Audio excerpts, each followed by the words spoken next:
Tractor भी हमारा है, टैक्स पेयर है। ये गुंडागर्दी 123 का आटा अगर 115 का बेचता है, ये कौन सा जुर्म है? ये का जुर्म है? बताओ, सस्ता बेचना जुर्म है?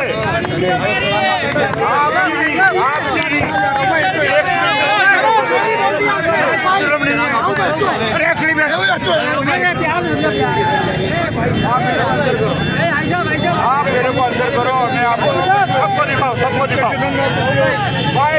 आपको क्या कर रहे हैं? हम नहीं ये बंद कर रहे हैं, आप साफ करो, जुर्माना बर्दाश्त नहीं होगा। हम आपके साथ हैं। चालान हमें चालान दे।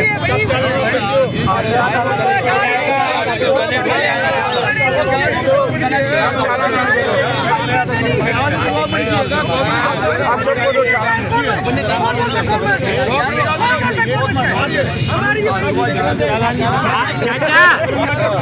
आप आराम से बोलो,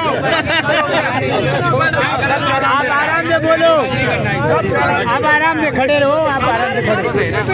आप भले बैठेगा, कोई मसला नहीं। क्या बात कर रहा है? आप बताएं, आप बताएं। आटे में इस तरह चालान होता है? क्या आटा 115 बेचना जुर्म है? 123 पे बताएं तो सही। सस्ता बेच रहा, ये इस पे चालान कौन सा?